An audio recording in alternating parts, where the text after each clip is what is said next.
Electricity does not negotiate. It does not care how many tutorials you watched, how confident you feel, or whether your last DIY project went fine. It doesn't warn twice, it doesn't respect hustle, and it definitely does not reward curiosity. Tonight, we're looking at 10 people who treated voltage like a suggestion and got corrected by physics in the most final way possible. These aren't freak accidents. These are case studies in human arrogance colliding headfirst with invisible force. A public service announcement wrapped in dark comedy, written by people who mistook "I think I get it" for actual competence. So if you've ever looked at a live wire, an electrical panel, a transformer, or some homemade garage project and thought, how dangerous can it really be? This video is your answer. For legal, moral, and deeply obvious reasons, treat every one of these stories as a strict "do not do this" list. Don't be number 11. 1. The fractal wood burner who live-streamed his exit. The internet has given humanity many gifts: instant communication, unlimited knowledge, and an endless supply of videos showing people doing catastrophically dangerous things in garages while background music tries to make it look inspirational. Gerald was exactly the kind of man the internet was built to destroy. He was a 43-year-old hobbyist from rural Pennsylvania whose entire personality could be summarized as, watched too many DIY videos and began to suspect he was a genius. His latest obsession was fractal wood burning, a process that uses high-voltage electricity to burn lightning-like patterns into wood. On camera, it looks beautiful. In reality, it is one of the dumbest hobbies ever marketed to people with overconfidence and access to Facebook groups. The process typically uses a device built from a microwave oven transformer, or MOT. That innocent little appliance part takes ordinary household current and boosts it to around 2,000 volts, with enough amperage to stop a human heart without even breaking a sweat. To put that in perspective, it takes only a small amount of current passing through the chest to trigger ventricular fibrillation. A moat delivers far more than that. It is not a craft tool. It is a garage-sized execution method with artistic branding. Gerald knew some of this. At first, he was cautious. Rubber gloves, one hand behind his back, sensible spacing, the usual rituals people perform right before familiarity convinces them they are immune to consequences. That's the real danger with surviving a stupid activity several times. Your brain starts whispering treason. You're basically an expert now. The rules are for beginners. You've got the feel for it. By his fifth project, Gerald had begun treating safety gear as an inconvenience. It slowed him down. It interfered with the flow, and on the night he died, he was live streaming the process to an audience of 14 people, which means he risked 2,000 volts for fewer viewers than an average family group chat. The oak slab he was working on wasn't burning evenly, and Gerald took that personally. The fractal pattern had spread in a way he didn't like, so he decided to adjust the electrode clamps. A rational person would unplug the transformer first. Gerald simply reached in while it was still energized. His left hand grabbed the metal clamp at the exact moment his right arm brushed the grounded metal frame of the workbench. That completed a perfect path straight across his chest, and 2,000 volts immediately took it. The current passed through his heart, triggered instant ventricular fibrillation, and dropped him onto the very piece of wood he'd been trying to make prettier. His stream kept running. For several long minutes, his viewers watched in confusion, initially assuming this was some kind of performance or technical glitch. By the time emergency services were alerted and arrived, Gerald was beyond help. The transformer was still humming peacefully, like a machine that had simply done the job it was asked to do. And in one final act of irony, the wood slab beneath him had developed a gorgeous fractal burn pattern, along with an extra mark shaped roughly like a human arm. A little accidental flourish from the artist himself. 2. The generator suicide cord genius. Power outages reveal two types of people. The first group lights a few candles, waits patiently for the electricity company to fix the problem, and maybe complains on Facebook about the inconvenience. The second group looks at a blackout and thinks, finally, a chance to prove I'm smarter than electrical engineers. Earl belonged firmly in the second category. Earl was a 51-year-old homeowner in Texas who owned a portable generator and exactly zero understanding of how residential electrical systems actually work. When a thunderstorm knocked out power across his neighborhood, Earl saw an opportunity to demonstrate his independence, his mechanical skill, and most importantly, his refusal to ever pay a professional for something he believed he could figure out. The safe solution would have been simple. Electricians install something called a transfer switch, which safely connects a generator to a house while isolating it from the power grid. It prevents electricity from flowing backward into the system and turning the entire neighborhood into an accidental death trap. The installation takes a couple hours. It costs a few $100s. Earl decided that was outrageous. Instead, he built what electricians call a suicide cord. A suicide cord is exactly what it sounds like, a cable with male plugs on both ends. One side plugs into the generator, and the other plugs into a household outlet to push electricity backward through the wiring. This idea violates roughly every electrical safety rule ever written. The reason it's called a suicide cord is painfully simple. The moment you plug one end into a running generator, the prongs on the other end become fully energized. Two exposed metal spikes carrying lethal voltage just waiting for human fingers to grab them. Which is exactly what Earl did. That evening, he rolled his generator into the garage, filled it with gasoline, and proudly started it up. The engine roared to life, and Earl plugged one end of his homemade cable into the generator like a man who believed YouTube had replaced electrical engineering. Now the second plug was live. Two metal prongs carrying 240 volts and 30 amps, more than enough current to stop a heart instantly. Instead of holding the plug by the insulated plastic body like someone who valued continued existence, Earl grabbed it by the metal prongs so he could guide it more precisely toward the outlet. Physics responded immediately. The instant his fingers touched the energized metal, the current entered his hand and found a direct route through his chest. Electricity always looks for the easiest path to ground, and in that moment, Earl's body was the best available option. 30 amps surged through him. His muscles locked instantly, preventing him from letting go. The current traveled across his heart, disrupting the electrical signals that keep it beating in rhythm. Within seconds, his heart stopped. He collapsed onto the garage floor, still gripping the plug. Inside the house, his wife sat in the dark living room waiting for the lights to come back on. She heard a single heavy thud from the garage, followed by the generator continuing to run cheerfully in the background. When she went to check on him a few minutes later, Earl was already gone. The generator hummed peacefully beside him, still producing power that no one would ever use. Later reports listed the cause of death as accidental electrocution, but death by refusing to spend $300 on a transfer switch would have been just as accurate. Electricity doesn't care how clever your shortcut seems. It only cares whether you've accidentally turned yourself into part of the circuit. 3. The train surfer who met 27,000 volts. Every generation produces at least a few people who look at danger and think, yes, but imagine the views. Alexei was a 22-year-old thrill-seeker from the outskirts of Moscow who had built his entire online identity around doing things most people instinctively avoid, like climbing radio towers, construction cranes, and the tops of half-finished skyscrapers without any safety gear. He called himself a rooftopper. His followers called him brave. Physics was preparing a different title. At first, Alexei stuck to stationary structures, tall buildings, cranes, abandoned towers, things that didn't move and didn't actively try to kill you. But eventually that stopped feeling impressive. Buildings just sit there. And for someone addicted to internet attention, static danger eventually feels boring.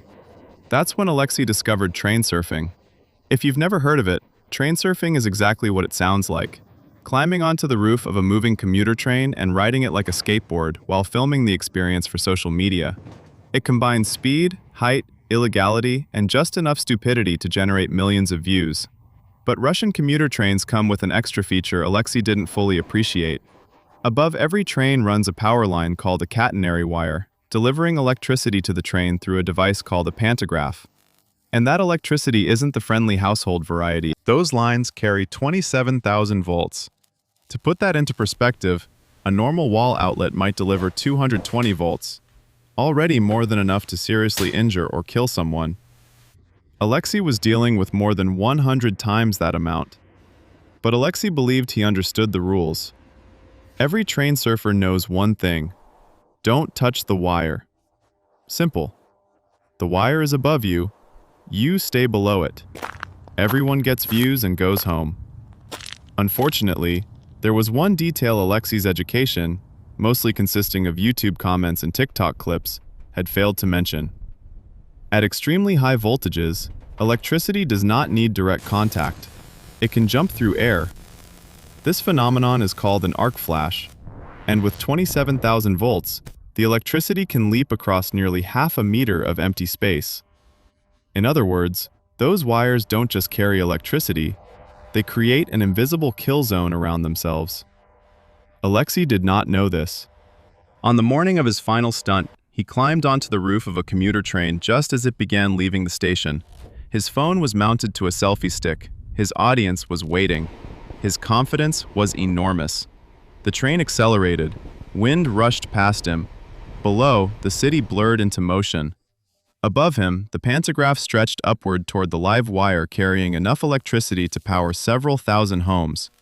Alexi stood tall on the roof and spread his arms for the camera like a victorious conqueror of gravity. He stepped slightly closer to the pantograph, just a little too close. Passengers inside the train later described seeing a sudden blue-white flash explode above the roof, bright enough to light up the entire carriage interior for a fraction of a second. The arc jumped from the electrical system straight to Alexi's hand. 27,000 volts surged through his body instantly, traveling from his raised arm down through his torso and into the grounded metal roof beneath his feet. His heart stopped immediately. The flash lasted less than a second, but that was more than enough. The train continued moving for several kilometers before arriving at the next station, where stunned passengers finally convinced the conductor that something had gone terribly wrong on the roof. Alexi's phone, mounted to a selfie stick, survived the incident. The footage automatically uploaded to cloud storage. The video shows Alexi raising his arms triumphantly, the brilliant flash of electricity, and then the quiet countryside scrolling past while a motionless shape lies on the roof of the train. The content he always dreamed of creating, just not the part where he gets to watch it. 4. The tape measure versus a live electrical panel. There's a special type of confidence that appears when someone watches a professional do something complicated and concludes, "That doesn't look so hard." Dennis was a 47-year-old homeowner in suburban Ohio who had recently decided to renovate his garage into a woodworking shop. His plan was simple: new workbench, better lighting, and enough space to pursue his dream hobby of building furniture. The only thing he needed to do first was measure the space near his electrical panel. A normal person would measure the outside of the box, write down the dimensions, and move on with their day. Dennis decided he needed the exact interior measurement of the panel instead, which meant opening it.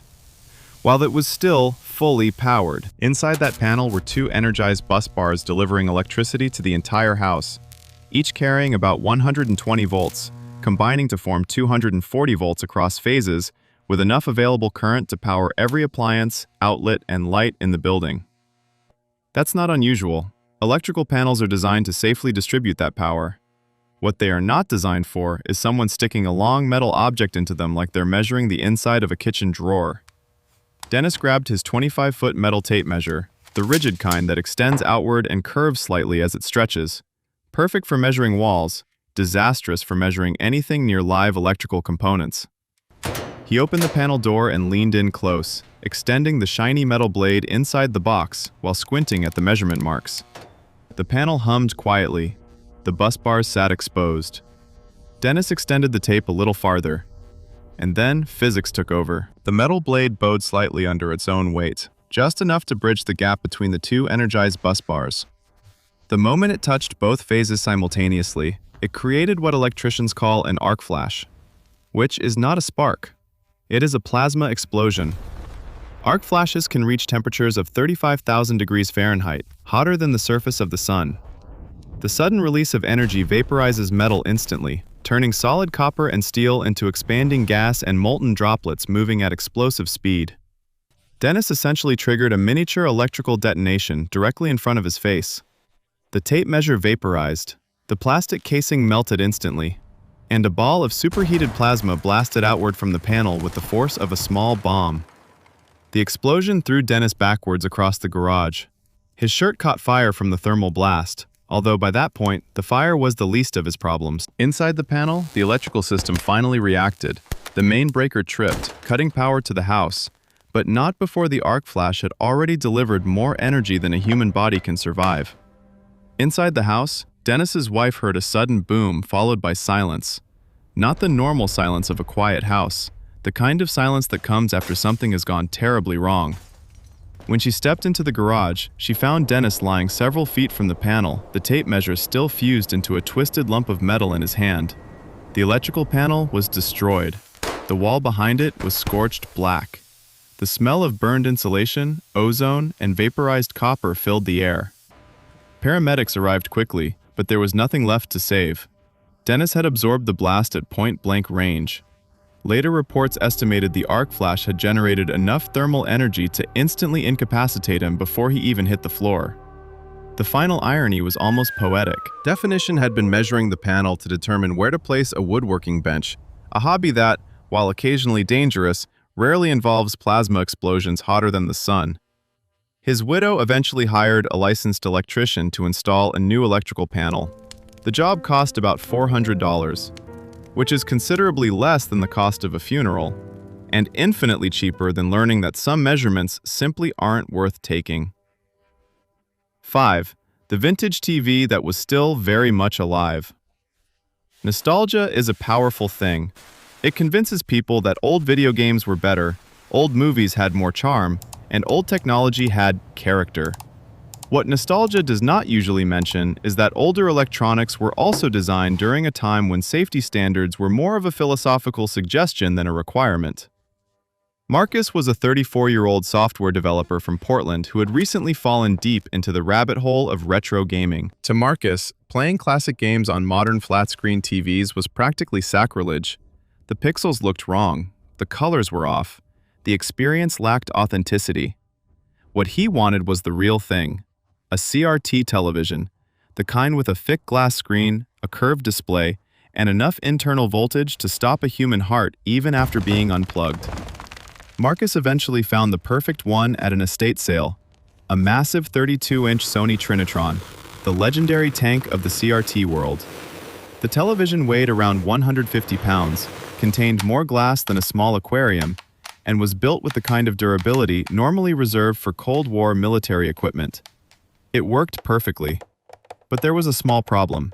It was dusty.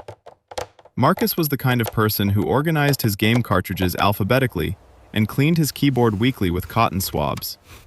The idea that dust might exist inside his prized television bothered him more than it should have, so he decided to open it. Now, anyone who has ever repaired old televisions knows a very important rule. Never touch the inside of a CRT unless it has been properly discharged. The reason is simple. A cathode ray tube functions like a giant capacitor. Even when unplugged, it can store 25,000 to 50,000 volts of electrical charge for weeks, sometimes months. Think of it like a battery that forgot to stop being dangerous. Professional repair technicians use special insulated tools to safely discharge that stored energy before working inside the device. Marcus used a can of compressed air. On a quiet Sunday afternoon, he removed the back panel of the Trinitron and peered inside. Dust covered the circuit boards, wiring, and the enormous glass tube dominating the interior. It looked harmless. Deadly things often do. As he leaned closer to reach the back corner of the chassis, his arm brushed against a rubber suction cup attached to the side of the CRT. The anode cap, the exact point where the high voltage connects to the tube. The moment his skin made contact, the stored charge finally found a path to ground. 27,000 volts discharged through Marcus's arm. Electricity moved faster than his nervous system could even process what was happening. The current passed through his chest, disrupted the electrical signals controlling his heart, and triggered immediate cardiac arrest. His muscles seized violently, his arm locked inside the television. The force of his body collapsing knocked the entire 150-pound unit off the table and onto the floor beside him. Marcus never regained consciousness. 3 hours later, his roommate returned home and found him slumped against the fallen television, one hand still gripping the can of compressed air, as if he had died in the middle of cleaning. The paramedics quickly confirmed what was already obvious. Marcus had been dead since the moment he touched the anode cap. And, in a final detail that perfectly captures the absurdity of the situation, the Trinitron television still worked flawlessly. When the roommate later tested it, the picture was crisp, bright, and completely unaffected by the event, because Sony built those things like they expected them to survive nuclear war. Marcus's game collection was eventually donated to a local gaming museum. The television was thrown away. Somewhere in a landfill, that CRT probably still contains a small amount of stored charge, patiently waiting for the next curious person who thinks unplugged means safe. 6. The drone that wasn't. Worth 138,000 volts. Drones have done wonderful things for humanity. They've given photographers breathtaking aerial views, helped rescue teams search disaster zones, and allowed real estate agents to take dramatic shots of houses that look far more impressive from the air than they do in person. They've also inspired a very specific type of person to risk their life retrieving a $400 piece of electronics. Craig was a 52-year-old real estate agent from Nevada who had recently purchased a brand new drone to film properties for his listings. Over the course of 2 weeks, he had developed the kind of emotional attachment to this flying camera that most people reserve for pets or children. Unfortunately, drones have one weakness: wind. One gust during a practice flight sent Craig's drone drifting over a chain-link fence and dropping directly into a nearby electrical substation. For anyone unfamiliar with substations, imagine a fenced compound filled with enormous transformers, towering insulators, fixed steel structures, and enough electricity to power thousands of homes. Now imagine that compound covered with warning signs, signs with lightning bolts, signs with skulls, signs that literally say, "Danger, high voltage, keep out." Craig saw all of those signs and interpreted them as suggestions. The fence was about 8 feet tall. Craig had climbed fences before, so he climbed it again. Inside the substation, the air buzzed faintly with the low hum of electrical equipment, operating at voltages ranging from 69,000 to 500,000 volts. Craig didn't know that. He just saw his drone sitting on top of a transformer housing, perfectly intact and easily within reach, if he could just knock it down. Nearby, he spotted a long metal pipe, which is exactly the kind of object you should never bring anywhere near high-voltage equipment. Craig picked it up anyway. His plan was simple: use the pipe to poke the drone off the transformer, retrieve it, climb back over the fence, and go home with a story about the time he outsmarted a few warning signs. He raised the metal pipe toward the transformer and stepped forward. What Craig didn't understand was something called arc distance. At extremely high voltages, electricity doesn't need direct contact. It can jump through air. The voltage inside that substation was more than powerful enough to leap several feet if given a conductive object to aim for. Craig raised the pipe. The pipe entered the invisible electrical field surrounding the equipment, and the electricity jumped first. A massive arc flash exploded from the high-voltage terminal to the metal pipe in Craig's hands. Witnesses on the nearby road later described seeing a blinding blue-white burst of light, followed by a loud cracking sound. The current surged down the pipe, through Craig's arms, across his chest, and into the ground beneath him. Approximately 138,000 volts passed through his body in a fraction of a second. Craig was thrown backward by the blast, landing nearly 10 feet away from the transformer. The electricity shut down almost immediately when the substation's protective systems detected the fault, but the damage had already been done. Emergency crews arrived within minutes. Craig had died almost instantly from the electrical shock and severe internal burns. The drone, however, remained exactly where it had landed, completely intact. When utility workers finally retrieved it later, using insulated equipment and proper safety procedures, they found it undamaged and fully functional. A perfectly good drone, worth roughly $400, which is significantly less than the price Craig paid to get it back. 7. The farmer and the 7,200-volt shortcut to ground. Farming has a strange relationship with danger. On the surface, it looks peaceful. Open fields, quiet tractors, slow afternoons under a big sky. But statistically speaking, agriculture is one of the most dangerous professions in the world. Heavy machinery, unpredictable animals, and equipment large enough to accidentally interact with things it absolutely shouldn't, like power lines. Harold was a 61-year-old grain farmer in Nebraska who had been working the same land his family owned for 3 generations. He knew every fence post, every drainage ditch, every tree line.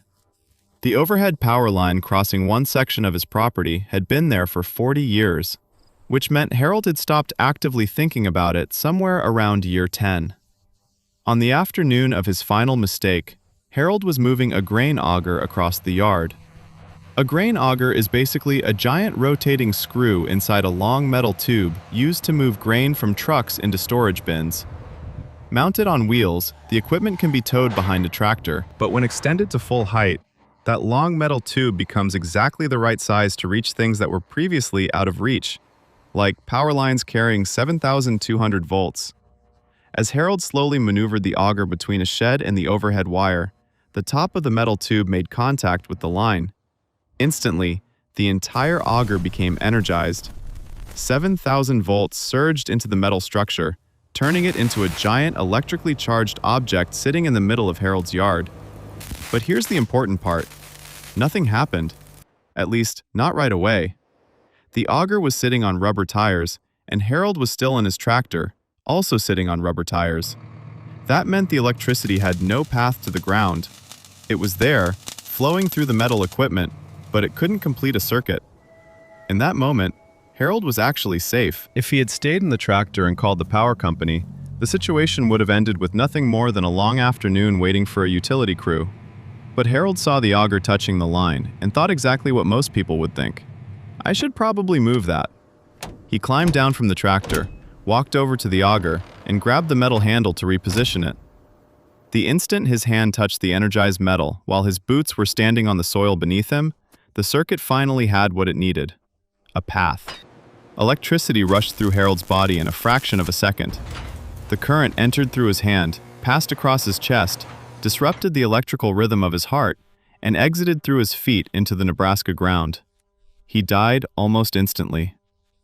2 hours later, Harold's son found him still leaning against the auger, hand on the handle, exactly where he had fallen.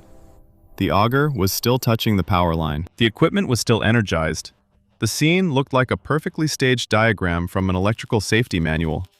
Utility workers later explained that Harold could have survived by simply staying in the tractor. Even if he had needed to exit due to fire, there was a safe way. Jump clear without touching the tractor and the ground at the same time, then shuffle away with small steps. But Harold wasn't a utility worker. He was a farmer who thought electricity behaved like every other tool he'd used his entire life, something you could just grab and move if it was in the wrong place. And, unfortunately, electricity had other plans. 8. The dump truck that was actually a perfectly safe cage. Panic is a fascinating thing. It can turn an otherwise reasonable person into someone who makes exactly the worst possible decision at exactly the worst possible moment. Victor was a 44-year-old dump truck driver in Texas who had spent 15 years hauling gravel and construction materials without any serious incidents. He knew construction sites. He knew heavy equipment. He knew how to operate a truck that weighed more than a small house. What he didn't know was one specific electrical concept that would have saved his life: the Faraday cage. On a hot Tuesday afternoon, Victor was finishing a delivery at a construction site.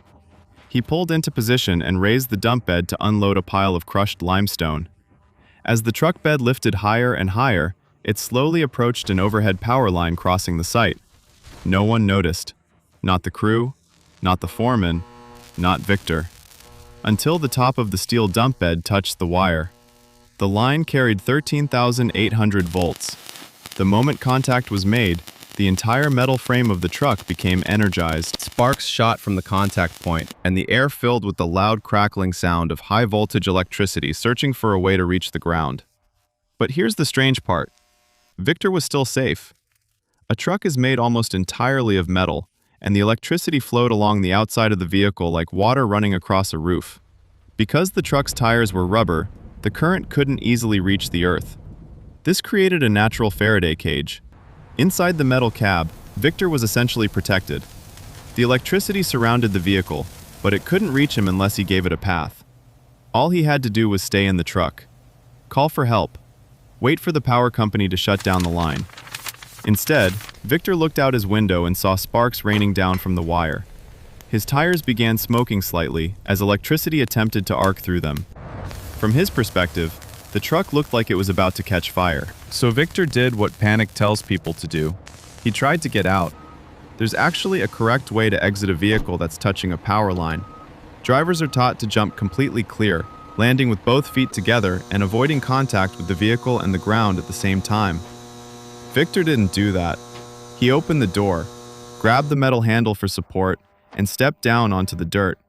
For a split second, his body connected the energized truck to the ground beneath him. Electricity instantly rushed through the path he had just created. 13,800 volts entered through his arm, passed through his chest, and exited through his legs into the soil. Witnesses nearby saw a bright flash and heard a loud crack like a gunshot. Victor's body was thrown several feet away from the truck. The electricity had finally found the ground it was looking for, and Victor had become the bridge that delivered it. By the time emergency crews arrived, there was nothing they could do. The dump truck itself was barely damaged, a few burned tires, some scorch marks. Once the power line was de-energized, the truck was towed away and eventually returned to service. Victor, however, had died from a mistake that lasted less than a second. All he had needed was patience. 30 seconds inside the cab, but panic convinced him that outside was safer than inside, and electricity was more than happy to prove otherwise. 9. The streetlight charging station that absolutely wasn't. The gig economy has created a generation of people whose survival depends on two things: a working phone and a charged battery. Dmitry was a 28-year-old food delivery courier in Kyiv who spent most of his nights riding an electric scooter between restaurants and apartment buildings, chasing the endless rhythm of orders, tips, and battery percentages. His entire livelihood ran on lithium-ion and Wi-Fi, which meant that when his scooter dropped to 15% battery and his phone wasn't doing much better, Dmitry had a problem. The nearest charging station was about 20 minutes away, and 20 minutes without deliveries meant 20 minutes without income. So Dmitry looked around for a faster solution. During his many nights delivering food around the city, he had noticed something about streetlights. At the base of many poles, there's a small metal panel used by maintenance crews. Inside those panels are electrical connections that power the lights. Normally they're locked. Sometimes they aren't. And on this particular night, Dmitry found one that wasn't. The little door hung slightly open. Inside were wires, terminals, and enough electricity to run the light above him all night. To Dmitry, it looked like an opportunity. What Dmitry didn't know, because Dmitry's expertise was delivering noodles and pizza, not municipal electrical systems, was that streetlights do not run on household power. They operate on 380 volts of three-phase industrial electricity, designed for professional technicians wearing insulated gloves and using specialized tools. Dmitry had none of those things. What he had was a USB charging cable he had modified himself, stripping the ends of the wires so they could connect directly to power. Working by the dim glow of his dying phone, he opened the service panel and tried to identify which terminals might provide electricity. In the cramped metal box, the wires were tightly packed together, and Dmitry was working with bare hands. He reached in. His left hand brushed against one of the live phase conductors. At the same moment, his right hand was braced against the metal frame of the streetlight pole. The circuit completed instantly. 380 volts surged through his arms, across his chest, and through his heart. It took less than a second. His muscles locked. His heart stopped. And Dmitry collapsed against the base of the streetlight, with one hand still inside the panel, and the other still holding his homemade charging cable. He was found the next morning by a jogger, who initially assumed he was someone sleeping against the pole. The illusion lasted only until the jogger noticed the burn marks on Dmitry's hands and the open service panel beside him. Emergency responders quickly confirmed what had happened. Dmitry had been dead since the moment he touched the wire. Nearby, his scooter sat quietly, with 12% battery remaining. Enough charge to have easily reached the legitimate charging station 20 minutes away. His final deliveries that night were reassigned to other couriers. The restaurants refunded the orders. Customers waited a little longer for their food. And somewhere in the system, Dmitry's account simply stopped moving. All because he treated a city streetlight like a phone charger. 10. The Jacob's ladder that finally found a better conductor. Every person who has ever liked science has, at some point, wanted to build something that throws sparks. Big sparks. The kind that crackle through the air and make you feel like a villain in an old Frankenstein movie. And near the top of that list sits a device called a Jacob's ladder. If you've seen one before, it looks incredible.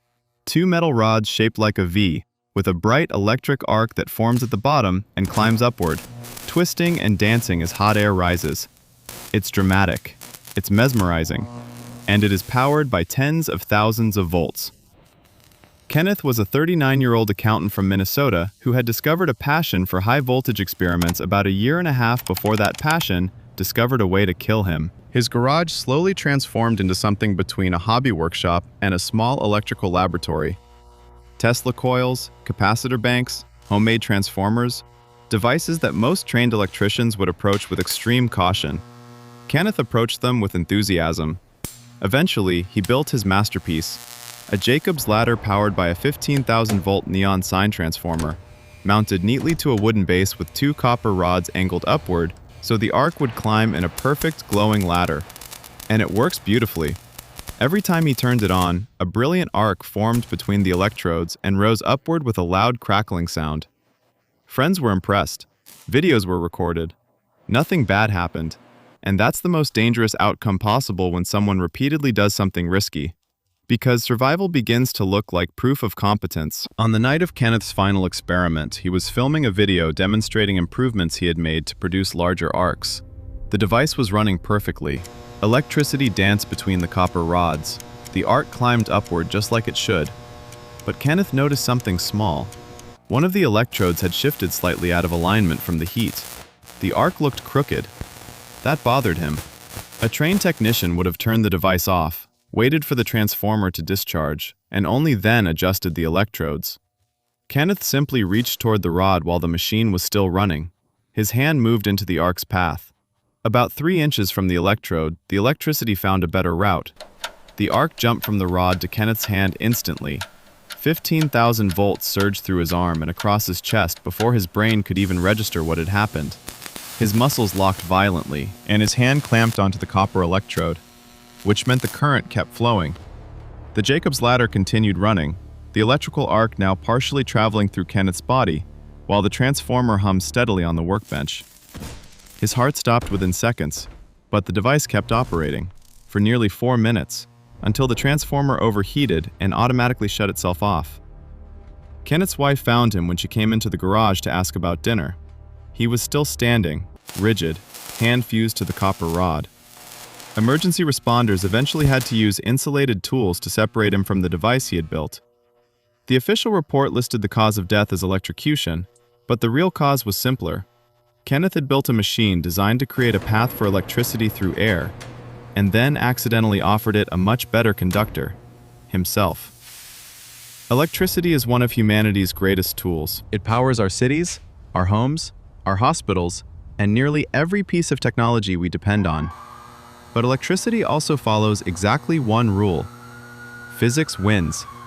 It doesn't care how confident you are. It doesn't care how many YouTube tutorials you watched. And it definitely doesn't care whether you believe warning labels apply to you. So if today's stories taught us anything, it's this. High voltage is not a challenge. It's a fact. And if you treat it like a suggestion, you might end up as the next cautionary tale someone else watches on the internet. Don't be number 11.